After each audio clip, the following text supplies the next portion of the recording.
All right, today we are going to be discussing distance learning, comparing that to online learning, and seeing what some of the similarities and differences are.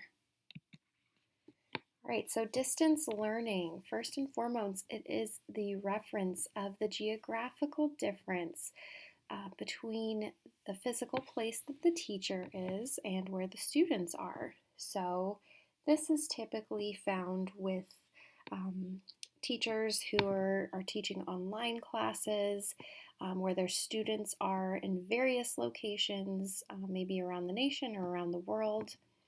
Comparing that to online learning, and online learning really is just highlighting the different methods that a teacher can bring into a physical classroom using an electronic device, the internet, different tools, technology tools, I should say.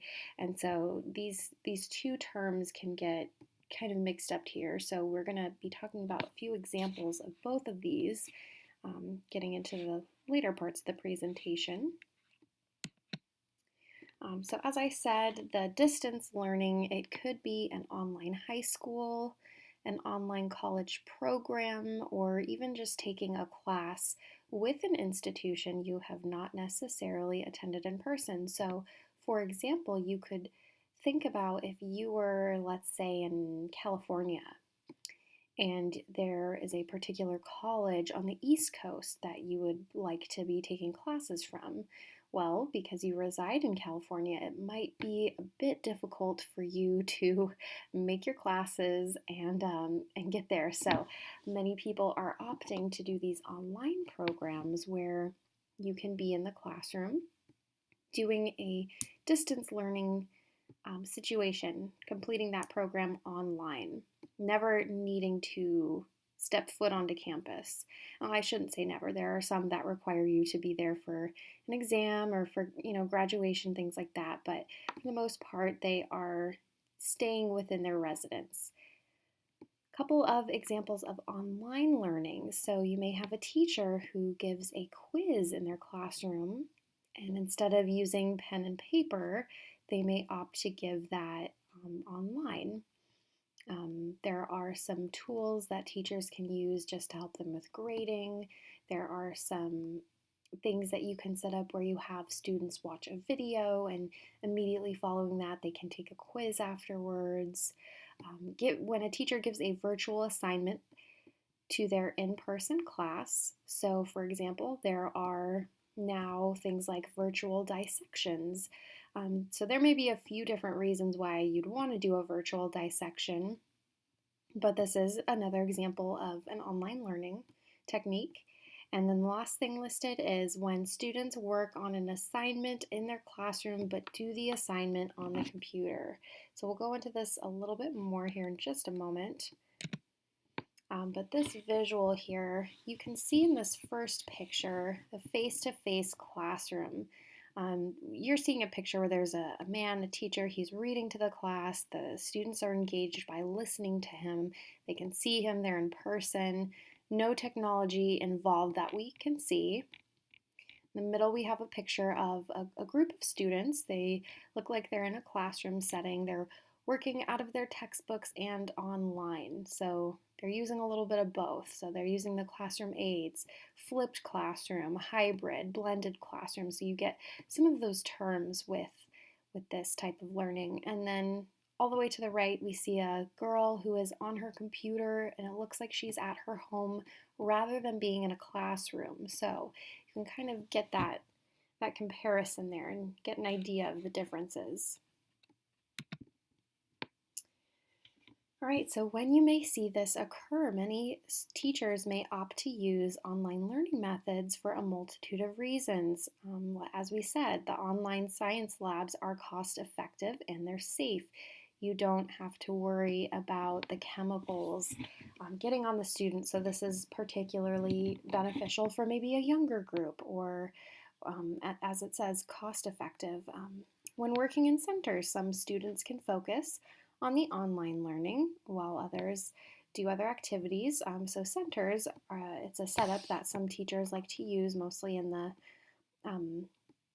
elementary setting or even secondary setting where if you are limited on your devices, let's say you only have one computer in your classroom or you only have a few computers in your classroom, you can set it up where you have a group of students who are working on the computers, you have a group of students maybe with the teacher doing some reteach and retesting, and then you have a group of students who are doing some sort of other activity. Maybe it's a worksheet, maybe it's free reading, things like that, and then you have them rotate between these groups. So that is something we see when we don't see a device, a one-to-one device for the students to the technology. And online learning brings the outside world into a classroom. So there are many times with science, with geography, where you're trying to give these visual examples to students, and the best thing you can do is bring it to them virtually. So where have we been over the last however many years, historically speaking, with online and distance learning? So typically learners have previously always needed to attend college or school in person, but as you know, we have advanced in our technology. Students in elementary school can start taking their classes, excuse me, they can start taking their classes online. High school students can do online schooling, and college students that's a big one. In the last 10 to 20 years, there has been a significant growth in this area. We're starting to see more and more schools and colleges take this on. They're getting into higher education in an online setting because there's a huge need for it. Online learning, it started out very basic, like an evolved typewriter. You'd use your computer, you'd use Microsoft Word, you'd type something up, you would print it out, you would have that available to you. But now you can Google things, you can and search things very quickly. If you are struggling with your chemistry homework, your math homework, something else, anything you can really think of that you want assistance with in school, you can find a YouTube video to help support your learning. So really we've come quite a long way. Some of the best practices, some of the things that instructors should consider with online learning and bringing these practices into a classroom. There's a few things actually. Does my classroom come equipped with technology? If so, what types? You obviously don't want to design your lessons to be technology driven if you have no means of technology. You can't always depend on your students having their own devices or being able to go home and type something up. You need to consider that.